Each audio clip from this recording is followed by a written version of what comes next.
దేవరాగం జ్ఞానయోగం వ్యాసపీఠం బహువేదశాస్త్రం బోధామృతహిత శ్రీమన్నారాయణం శివగౌరీ సంభాషిత సకల పురాణం అష్టాక్షరి పంచాక్షరి మంత్రావరణం అఖిల దేవతా సంస్తుతి పారాయణం జయ మంగళకరమీ ప్రవచన శ్రవణం అనుదినము శుభము సుఖము జీవన గమనం దేవరాగం జ్ఞానయోగం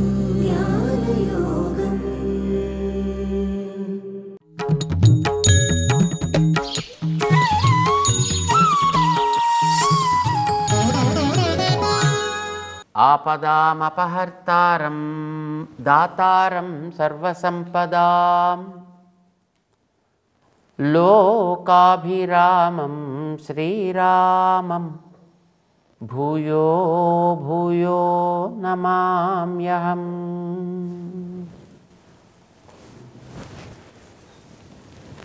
జై శ్రీమన్నారాయణ. ప్రియ భగవద్బంధువులారా, ఉన్నత ఫలితాలు ఎప్పుడు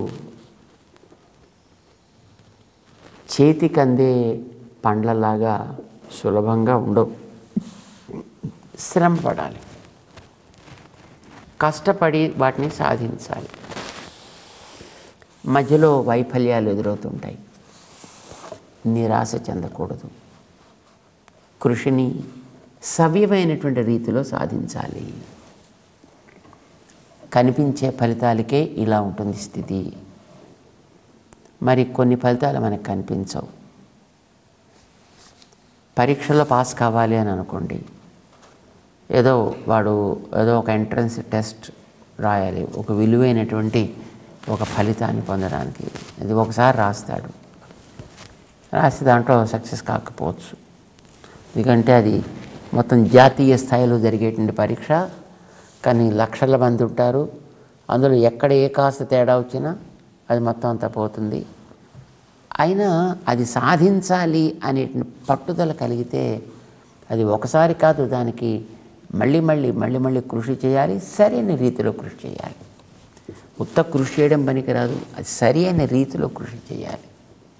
చేస్తే వాడికి అది లభించడానికి అవకాశం ఉంటుంది. అది కూడా కనిపించేది, రిజల్ట్ అనేది కనిపిస్తుంది అక్కడ. ఇప్పుడు మనకి మామిడి పళ్ళు పండాలి అనుకోండి, మామిడి టెంక నాటాలి. ఇది 5 ఏళ్లకో 6 ఏళ్లకో చెట్టు వస్తుంది, పండ్లు వస్తాయి. కనీసం దానికి చెట్టు రావడం, అది మెల్లమెల్లగా మొలక చిన్న మొక్క చెట్టు ఒక వృక్షం, దానికి ఒక పూత, దానికి ఒక సీజన్, దానికి ఒక ఆకులు, దానికి కాయలు కాయడం. ఇది కనిపించే ఫలితం. ఇది ఒక్కొక్కసారి ఆ పూతంతా ఏ వాన వచ్చి రాలిపోవచ్చు, అయినా పర్వాలేదు, కనీసం అది కనిపిస్తూ ఉంటుంది. కానీ కనిపించని ఫలితాలు అంతర ప్రపంచానికి సంబంధించినటువంటివి. ఆత్మ,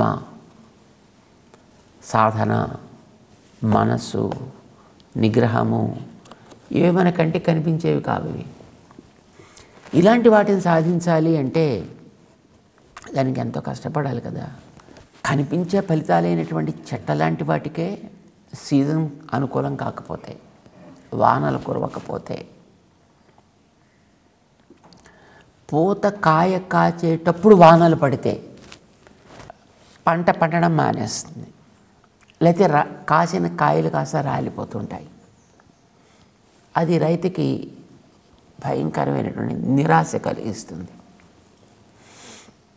అయితే ఒకసారి పంట పోయింది కదా అని మొత్తం చెట్లన్నీ పీకి పారేసి ఇంకేదో చెత్త చెట్లు వేసుకుందాం అని అనుకోడు. చూడండి, అనుకుంటే మనకి మామిడి పండ్లే ఉండవు. మళ్ళీ ప్రయత్నం చేస్తాడు, మళ్ళీ ప్రయత్నం చేస్తాడు. కనిపించే ఫలితం కనుక అది ఆత్మసాక్షాత్కారం అనేటటువంటి ఫలితాన్ని మనం కోరుకున్నప్పుడు దానికి నాటవలసినటువంటి బీజాలు కర్మ బీజములు. ఇది మనం జ్ఞాపకం పెట్టుకోవాలి. కర్మ త్యాగం కాదు చేయాల్సింది, కర్మ బీజములే నాటాలి. కర్మ బీజాల వల్లనే ఆత్మసాక్షాత్కారం అనే ఫలితం రావాలి. అదే అక్కడ మనకి గుర్తుపెట్టుకోవలసినటువంటిది. దీనికి ఎన్నో రకాలైనటువంటి ఇబ్బందులు కూడా మనకు వస్తుంటాయి. అయితే ఆ కర్మ బీజాలు ఎట్లా నాటాలో మనకి తెలియాలి. అవి నిష్కామ కర్మ బీజములు నాటాలి. అంటే దాని మీద ఫలసంగ కర్తృత్వాలని తగలకుండా ఉండేట్టుగా ఆ కర్మ బీజాలని నాటాలి.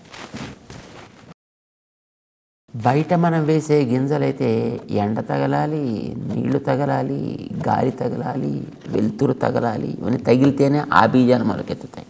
కానీ మనం కర్మ బీజాలు నాటేటప్పుడు ఈ ఫలితం నాది, నా వల్లే జరుగుతోంది, చేసేవాడిని నేను, ఇలాంటి ఫలసంగ కర్తృత్వాలనేవి ఎక్కడ తాకినా ఆ బీజాలు మొలకెత్తడం మానేస్తాయి.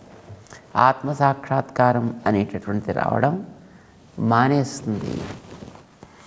మనకు ఎలా ఉంటుందంటే గింజ నాటగానే టీవీలో చూస్తుంటాం కదా, మనకి డబ్బులు నాటండి, లాభాలు పొందండి అని వాడు ప్రకటన చేసేటప్పుడు వాడు ఇలా డబ్బులు ఇలా వేస్తాడు. వెంటనే టక్ టక్ టక్ మనలో చెట్టులా వచ్చేస్తుంది. ఆ చెట్టు నుంచి 4 కొమ్మలు, ఒక్కొక్క కొమ్మకి మన పోక గుత్తుల్లాగా, కొబ్బరి గుత్తుల్లాగా అలాగా పైసలు అలా వేళ్లాడుతూ కనిపిస్తుంటే ఇలాగే వచ్చేస్తాయి కాబోలు అని మన యొక్క ఉద్దేశం, అలా పండాలి అని. కానీ అది టీవీ వరకు పనికొస్తుంది, కానీ నిజ జీవితంలో అలా పండవు. ఎంతో కృషితోటే పండుతాయి అవి. దానికి చేయాల్సినటువంటి కృషి కూడా చాలా సిన్సియర్గా, నిరాశ అనేది లేకుండా. ఒకవేళ ఎప్పుడైనా దీనికి దాంట్లో ఏదైనా వైఫల్యం వచ్చినా ఆ వైఫల్యం వల్ల దిగులు చెందనటువంటి రైతులాగా, కృషి చేసేటువంటి కర్షకుల్లాగా మనం సాధన చేయాల్సి వస్తుంది.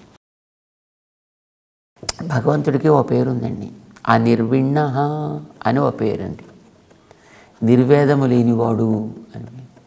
ఎందుకు బాబా నిర్వేదం ఆయనకి అంటే, ఆయన ఎంతకాలంగా ఈ జీవులు అనేటటువంటి మనని, ఈ ప్రకృతిని, ఈ క్షేత్రం నాడుతున్నాడండి. మంచి ఫలితాలు రావాలని, మోక్ష ఫలితం రావాలి, వీడికి సాయుధ్యం అనే ఫలితం రావాలి, వచ్చి అక్కడ వీడు హాయిగా బ్రహ్మానందాన్ని అనుభవించాలి అని కోట్ల కోట్ల జీవుల్ని, ఈ జీవులని, బీజాలని ఈ ప్రకృతి అనే క్షేత్రంలో నాటుతూనే ఉన్నాడు. ఇదం శరీరం కౌంతేయ క్షేత్రం ఇత్యభిధీయతే. అక్కడ మనకి 13వ అధ్యాయంలోకి వెళ్ళిన తర్వాత ఆయన చెప్పాడు, ఆయన ఇది ఒక పెద్ద క్షేత్రమయా, ఈ జీవుల్ని పట్టుకో, దీంట్లో నేను ఆడుతున్నాను. ఎప్పటి నుంచి నాడుతున్నాడు, అదండి మనకి ఇంపార్టెంట్ తెలుసుకోవాల్సింది. ఎప్పటి నుంచి ఆయన నాడుతున్నాడు. బాపురే, చెప్పడం కష్టం అండి. చెప్పడం కష్టం కనుక అనాది అని ఊరుకున్నారు. ప్రకృతిం పురుషం చైవ విద్ధి అనాది ఉభావపి. నేను ఎప్పటి నుంచో చెప్పడం చాలా కష్టమయ్యా, ఎన్ని సున్నాలు పెట్టినా ఈ అంకె మనకి పూర్తి కాదు. అప్పటి నుంచి నేను కృషి చేస్తూనే ఉన్నా, ఇప్పటికీ నాటుతూనే ఉన్నా, ఇప్పటికీ ఇంకా నేను నాటాల్సి వస్తూనే ఉంది. మళ్ళీ నువ్వు ఇలా నిరాశకు లోనవుతూనే ఉన్నావు. ఇది సహజంగా సాగుతోంది. అయినా నేను నిరాశ పొందలేదు చూడు. ఇంకెందుకు అసలు వీళ్ళని ఈ సృష్టిలోకి తీసుకురావడం, అనవసరంగా వీళ్ళ మీద ఈ కృషి చేయడం. కొండ వేత వల్ల అలా మీ ఇష్టం వచ్చినట్టుగా ఆ ప్రళయ సాగరంలో పడి కొట్టుకోండి అని వదిలేసి ఉండొచ్చు కదా. ఆ నిర్విణ్ణ, ఆయనకి నిర్వేదం అనేటటువంటిది లేదు, నిరాశ అనేది లేదు. మళ్ళీ కృషి చేద్దాం, మళ్ళీ ఇంకోసారి నాటుదాం, ఇంకొకసారి నాటుదాం, మళ్ళీ యత్నం చేద్దాం. ఎంతకాలంగా ఎంత యత్నం చేస్తున్నాడు కదండి ఆ మహానుభావుడు. మనం చూసేటువంటి ఈ సృష్టి అంతా ఆయన ఎన్నోసారి చేసిందో తెలియదండి. ప్రతిసారి మళ్ళీ వీళ్ళని సృష్టి చేయడానికి మళ్ళీ ఒక బ్రహ్మగారిని తీసుకురావడం, ఆయనకి మళ్ళీ ఇవన్నీ ఈ రా మెటీరియల్ అంతా ఇవ్వడం, ఈ డైస్ అన్నీ ఇవ్వడం, దీంట్లో మళ్ళీ తయారు చేయవయా అని మళ్ళీ ఇస్తుండడం. తయారై వచ్చిన తర్వాత మనం దాంట్లో తగినటువంటి ఫలితాలను ఇవ్వకుండా పాడు చేస్తుండడం. అరే రే ఈసారి కూడా మళ్ళీ వేస్ట్ అయిపోయింది అని మళ్ళీ వీటన్నిటినీ మళ్ళీ వెనక్కి తీసుకెళ్ళిపోయి రీసైకిల్ చేయడం, మళ్ళీ కొత్తగా మళ్ళీ ప్రారంభించడం. అందుకోసమని మనవాడు సంకల్పం చెప్పేటప్పుడు అద్య బ్రహ్మణ, అద్య బ్రహ్మణ, ఎన్నిసార్లు ఆయన బ్రహ్మగారిని పుట్టించాడో తెలియదు. అలాంటి బ్రహ్మ పరంపరలో ఇప్పుడుండే బ్రహ్మగారి కాలమానం ప్రకారం ఇప్పుడు మనం ఉండేటటువంటిది ఇంత ఇంత ఇంత అని కాలగణన చెప్పేవాళ్ళు చెప్తూ ఉంటారు. అంటే ఎన్ని బ్రహ్మల కాలం పోయిందో అప్పటి నుంచే పాపం ఆ పెద్ద మనిషి ప్రయత్నం చేస్తూనే ఉన్నాడు. మనం ఆయన ప్రయత్నాల్ని పాడు చేస్తూనే ఉన్నాం. ఆయనకి నిరాశ అనేది ఇంతవరకు కలగలేదు. ఆశాజీవి, అసలు గొప్ప ఆశాజీవి ఆయనేనండి. ఆశాజీవి ధృతరాష్ట్రుడు, దుర్యోధనుడును. అందుకే ఒకడు పోతే మరొకరిని పట్టుకొచ్చి పెట్టాడు, వాడిపోతే ఇంకొకరిని సైనాధికుడిని చేశాడు, ఆయన పోతే ఇంకొకరిని, చివరికి శల్యుణ్ణి కూడా సేనానాయకుడికి చేశారండి. ఆశా బలవతి రాజన్. ఎంత ఆశ దుర్యోధనుడికి అని పాపం దుర్యోధనుడి గురించి చెప్పారు. ఆయన ఆశ గొప్ప ఆశ కాదండి, పాపం దేవుడి ఆశ, నారాయణుడి యొక్క ఆశ చాలా గొప్పది. నిరాశ అనేది లేకుండా, నిర్వేదం అనేది లేకుండా, నిస్పృహ అనేది లేకుండా కృషి చేస్తూనే చేస్తూనే చేస్తూనే ఉన్నాడు. అంత చేసి అనుభవం గరించాడు కనుకనే అర్జునుడికి చెప్పగలుగుతున్నాండి 6వ అధ్యాయంలో, ఆయన ఆత్మసాక్షాత్కారం నీకు ఫలితం అయ్యా, దానికి నువ్వు నాటాల్సింది కర్మత్యాగపు బీజాలని కాదు, కర్మకర్తృత్వము అనేటటువంటి బీజములని నాటాలి. అయితే అవి నిష్కామ కర్మ అనేటటువంటి దాంట్లో లోషంలో శుద్ధి చేసినటువంటి కర్మల్ని నువ్వు దాంట్లో నాటాలి. చేత నువ్వు యుద్ధం కూడా ఇప్పుడు చేసి తీరాలయ్యా, మాంతానంటే లాభం లేదు. ఆ చేయడం వల్లనే నీకు ఆత్మసాక్షాత్కారం కలగాలి. ఆ చేసేటప్పుడు నీ మనస్సుని కొంచెం జాగ్రత్తగా పెట్టుకోవాలి, నిరాశకి లోను కాకుండా పెట్టుకోవాలి. మనకేమో ఆశ ఎంత ఎక్కువ అండి, అయ్యా ఆ గుడికి వెళ్ళి ప్రదక్షిణ చేసిరండి మీకు పిల్లాడు పుడతాడు అని అంటే మనం ఒక్కొక్క మెట్టు ఎక్కి ఎన్నో మంత్ వచ్చింది అని చూసుకునేటటువంటి స్థితిలో ఉండేవాళ్ళం మనం. అంటే మెట్టు ఎక్కుతూనే మెట్టుకి గర్భం పెరుగుతుందంటే నువ్వు కొండెక్కాలి, రావాలి, వచ్చిన తర్వాత నీలో విశ్వాసం ఉండాలి. తర్వాత కొంతకాలం అయితే అది నీకు ఎప్పుడో ఫలించవచ్చు. మూడు సార్లు స్తంభం చుట్టూ తిరిగితే పిల్లలు కలుగుతారు అంటే నిజమే. 3 సార్లు తిరగాలంటే ఒక్కొక్కసారి తిరిగేటప్పటికి 3వ మంత్ వచ్చిందా లేదా అంటే 3 సార్లు తిరిగినా 9 మంతులు నిండిపోవాలి. అలా వస్తుందా? నో, అది కేవలం మాటలకు వస్తుంది అలాగా.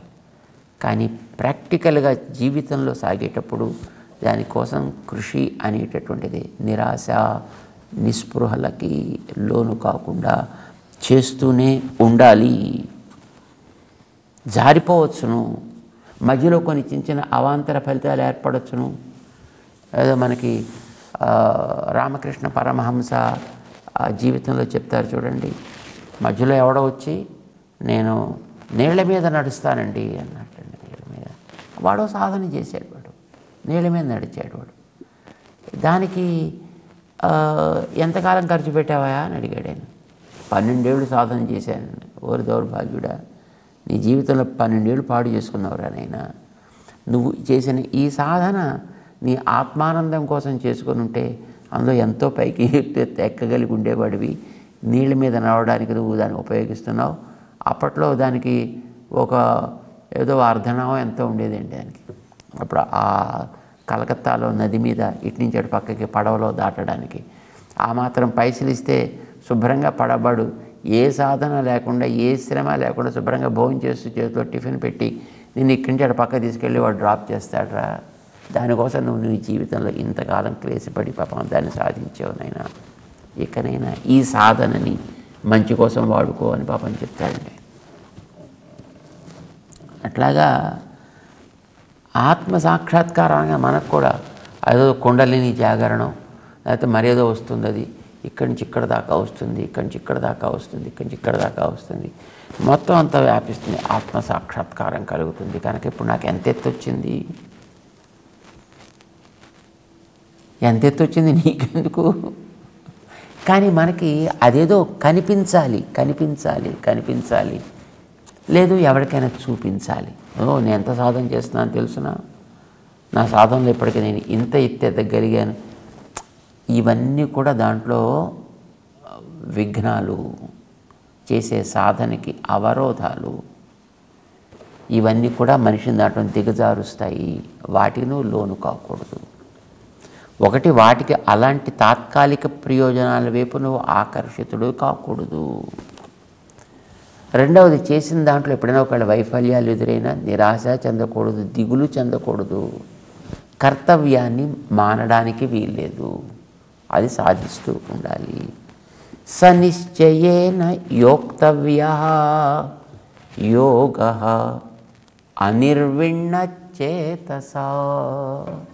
నిర్వేదం లేనటువంటి మనస్సుతోటి తప్పకుండా చేయాలయ్యా.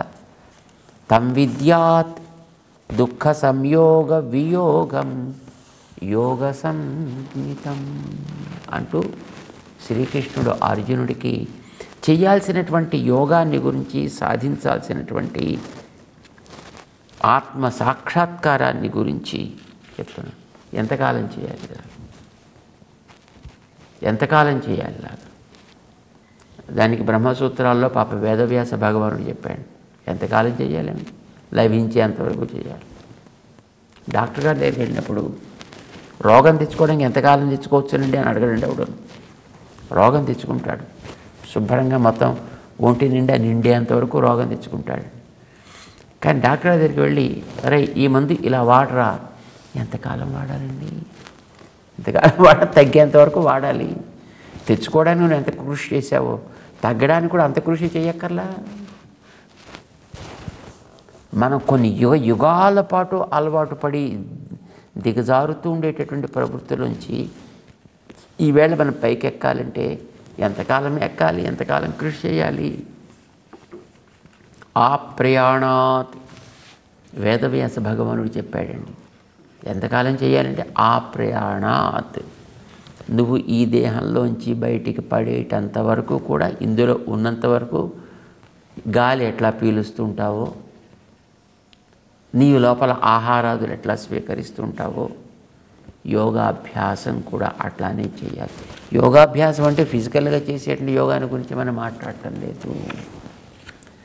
మనస్సుని మనం తయారు చేసుకునేటటువంటి సాధన గురించి మాట్లాడుకుంటున్నాం. ప్రమాదం ఏంటంటే అది మనస్సు కనిపించేది కాదు, ఆత్మ కనిపించేది కాదు. ఇవన్నీ మనం విశ్వసించాల్సినవి. ఈ శాస్త్రం మీద మనకి విశ్వాసం ఉండాలి, అది చెప్పినటువంటి మన ఆచార్యుడు మనకి విశ్వాసం ఉండాలి, సాధన చేయాలి. చేత కనిపించే రంగంలో ప్రయత్నం చేయడానికే మనకి చాలా రకాల ఆక్షేపణలు వస్తుంటాయి. కనిపించే రంగంలో ప్రయత్నాలు చేయడానికే మనకి ఎన్నో రకాలంటే నిరాశలు ఎదురవుతుంటాయి. అలాంటిది ఇంద్రియాలు కనిపించవు, మనస్సు కనిపించదు, బుద్ధి కనిపించదు, ఆత్మ కనిపించదు. ఇలాంటి కనిపించని దాంట్లో సాధన చేయాలనగానే దాని మీద నీకు విశ్వాసం ఎంత దృఢంగా ఉండాలి. అందుచేత ఇది చాలా ప్రధానమయ్యా. స నిశ్చయేన యోక్తవ్యః యోగః అనిర్విణ్ణ చేతస. అది ఈ దేహంలోంచి బయటికి పడే అంతవరకు కూడా అదేదో ఒక్కసారి చేసేసాం అయిపోయింది అని అనుకోవడానికి వీల్లేదు. శరణాగతిలాగా, శరణాగతి అయితే సకృదేవ ప్రపన్నాయ, ఒకసారి చేస్తే చాలండి. అది మళ్ళీ మళ్ళీ చేస్తే దోషం. భగవంతుడికి సరెండర్ కావడం అనేటటువంటిది, ఒక్కసారి మనం సరెండర్ అయ్యామంటే దాంట్లో నిలకడ కలిగి ఉండాలంతే. మనం గతంలో అనుకున్నాం చూడండి, అష్టావక్రుడికి జనకుడు ఏది కావాలంటే ఇస్తాను వాగ్దానం చేసిన తర్వాత ఆయన గుర్రం మీదకి ఎక్కబోతూ కాలు పైకి ఎత్తాడు. ఎత్తగానే ఇచ్చే నీ మనస్సును నాకు వెంటనే అన్నాడు ఆయన. మనసుని ఇచ్చేసి ఆగిపోయాడు, అంతే అండి ఆయన. మళ్ళీ ఆయన ఆజ్ఞ ఇచ్చి ఎక్కువ అనో దిగు అనో చెప్పేటంత వరకు కూడా ఆయన అలాగే బొమ్మలాగా ఆగిపోయాడు అంతే. ఆయన ఎందుకని? మనస్సు సహకరించకపోతే మిగతా ఏ ప్రవృత్తులు జరగవు కనుక నువ్వు ఇవ్వనుగా నేను మనసు నీకు ఇచ్చానంతే. ఇంకా తర్వాత నా ప్రవృత్తులు ఏముండవు. నువ్వేం చెప్తే ఇంక తర్వాత అదే. అష్టావకుడే ఆశ్చర్యపడ్డాడండి. ఇంత స్వాధీన మనస్కుడు అయితే ఇంక నీకు చెప్పాల్సిందే ఉందయా? నీ మనసు ఇంత స్వాధీనం ఉంది నీకు కనుక నీకు చెప్పాల్సిందంటే ఇంక ఏం లేదు అని అనుకున్నాడు ఆయన. ఆ మహనీయుడు నీకు అన్నీ తెలుసు నీకు అని సాధించిన వాడు. తెలియడం కాదండి, తెలియడం అంటే మనకు కూడా తెలుసు. ఇప్పుడు మనసు స్వాధీనమైతే దేన్నైనా సాధించవచ్చును మనకు కూడా తెలిసిపోయింది. కానీ తర్వాత కాసేపు అయిన తర్వాత మళ్ళీ మనకి తాగడానికి అదేదో ఇవ్వకపోతే మనకి ప్రపంచం అంతా తలకిందులు అయిపోతుంది. మనకి తెలుసు కానీ అది ఆచరణలోకి రాలేదు. తెలియడం కాదు ఇంపార్టెంట్, ఆచరణలోకి రావాలి. భగవంతుని శరణాగతి చేయడం అనేటటువంటిది ఒక్కసారి చేస్తే చాలు. అది సకృదేవ కృత. ఒక్కసారి చేస్తే చాలు, తప్పకుండా ఫలిస్తుంది, ఫలితాన్నిచ్చి తీరుతుంది. కానీ సాధన అనేది ఒకసారి కాదు చేయడం, ఫలితం లభించేటంతవరకు చేస్తూనే ఉండాలి. దేహం ఉన్నంత వరకు చేస్తూనే ఉండాలి. ఎందుకని? ఏ క్షణంలోనైనా మనం అక్కడి నుంచి జారడానికి అవకాశం ఉంది. చూడండి, ఇప్పుడు మన వాళ్ళు బొట్టు పెడుతుంటారు చూడండి. ఇలాగా ఈ బొట్టులో ఒక మంచి తాత్పర్యం ఉందండి. ఎర్రబొట్టు ఇక్కడి నుంచి ఇలా పెడతారు, దానికి పక్కన తెల్లబొట్టు ఇలా చివరి దాకా పెడతారు. ఆడవాళ్ళకి అలా పెట్టరండి. ఆడవాళ్ళకి ఎర్రబొట్టు ఇలాగే పెడతారు కానీ తెల్లబొట్టు ఇక్కడి నుంచి ఇలా ఇక్కడ దాకా పెడతారు. మగవాళ్ళకి మాత్రం ఇక్కడి నుంచి ఇక్కడ దాకా పెట్టాలండి. ఇలాగే ఎందుకండి పక్షపాతం? పక్షపాతం కాదురా బాబు, మగవాడికి పరిశ్రమ ఎక్కువయా, ఆడవాళ్ళకి సుఖం కలిగించారయా. ఇలా చిన్న ఒక గీత గీసుకుంటే సరిపోతుందా? అది మాత్రం ఎందుకండి అలాగా? ఎందుకండి మీకు ఆ రకమైనటువంటి ఏమంటున్నాం దాన్ని పార్షియాలిటీ, డిఫరెన్షియేషన్ ఎందుకు చేయాలి అని అడుగుతారు. ఎందుకు చేయాలంటే ఆడవాళ్ళకి ఒక్కసారి గీస్తే సరిపోతుందా? ఈ ఎర్రబొట్టు స్ట్రైట్గా వాడికి వెడుతుంది వాడికి. ఎందుకంటే ఇది ప్రశాంతత, విశ్వాసం, ఇది ప్రేమ. ఈ ప్రేమ మనని ఉన్నతికి తీసుకువెళ్ళాలి. దానికి కావాల్సింది మానసిక ప్రశాంతత, పరిపూర్ణ విశ్వాసం. ఆడవాళ్ళకి విశ్వాసము అనేది ఒకసారి కలిగితే స్థిరంగా ఉంటుంది. ప్రశాంతత అనేటటువంటిది ఒకసారి కలిగితే ఆ విశ్వాసం స్థిరంగా ఉంటుంది కనుక వాళ్ళకి ఒకసారి పునాది ఏర్పడితే అది ప్రేమ వాళ్ళకి చక్కగా ఉద్ధరణకి తగినట్టుగా తీసుకెడుతుంది. మగవాడికి అది లేదండి. వీడికి ఒకసారి విశ్వాసం కలిగిన తర్వాత వీడి ప్రేమ బయలుదేరి అలా పైదాకా వెళ్ళేటప్పుడు అది ఎక్కడి నుంచైనా జారిపోవడానికి అవకాశం ఉంది, ఎప్పుడైనా వీడు పడిపోవడానికి అవకాశం ఉంది. కనుక వీడికి ఈ విశ్వాసము, ప్రశాంతత అనేది చివరి దాకా వీడికి రెండు వైపులా వీడికి ప్రొటెక్షన్ వీడికి ఇస్తూనే ఉండాలి. ఇటు జారడానికి వీలేదు, అటు జారడానికి వీల్లేదు. వాడిని అలా చివరి దాకా రక్షిస్తూ ఉంటేనే వాడు చేరగలుగుతాడని మగవాళ్ళకి ఇలా పెట్టారండి బొట్టు పెట్టుకోవడం. ఈ ఎర్రబొట్టుకి రెండు వైపులా ప్రొటెక్షన్. అలాగా ఆ మానసికమైనటువంటి ఈ సాధన అనేటటువంటిది, నిరాశారహితమైన సాధన అనేటటువంటిది, ఆత్మసాక్షాత్కారం అనే ఫలితం లభించడానికి ఆ ప్రయాణాత్ వీడు ఈ దేహం వదిలి వెళ్ళేటంత వరకు చివరిదాకా ఎప్పుడైనా జారే అవకాశం ఉంది కనుక అది కలగకుండా ఉండడం కోసం వీడు చివరిదాకా సాధన చేస్తూనే ఉండాలయా అని శ్రీకృష్ణుడు అర్జునుడికి అనిర్విణ చేతస్కత్వం, నిరాశారహితమైనటువంటి ఉత్సాహభరితమైనటువంటి ప్రయత్నం మనస్సుకి ఇవ్వడం అనేటటువంటిది ప్రధానమైనటువంటి కర్తవ్యమయ్యా. యోగం నీకు సిద్ధించడం కోసం, ఆత్మసాక్షాత్కారం అనే ఫలితాన్ని పొందడం కోసం. కనుక ఇది తప్పకుండా చేయాలి అని 6వ అధ్యాయంలో ఆసన నియమాన్ని చెప్పి, ఆహార నియమాన్ని చెప్పి, వ్యవహార నియమాన్ని చెప్పి, అది భగవంతుడి తోడుపాటు ఉండడంతో కలుగుతుంది అని చెప్పి దానిని సాధించడానికి మనస్సు ప్రధాన సాధనం కనుక ఆ మనస్సుని ఇంతలాగా నువ్వు చక్కటి శిక్షణతోటి ముందుకు తీసుకువెళ్ళాలి సుమా అని చెబుతూ ఇస్తున్నాడు. 6వ అధ్యాయంలో 23వ శ్లోకం దాకా మనం అనుసంధానం చేసుకుంటున్నాం. ముందుకు సాగుతాం. జై శ్రీమన్నారాయణ.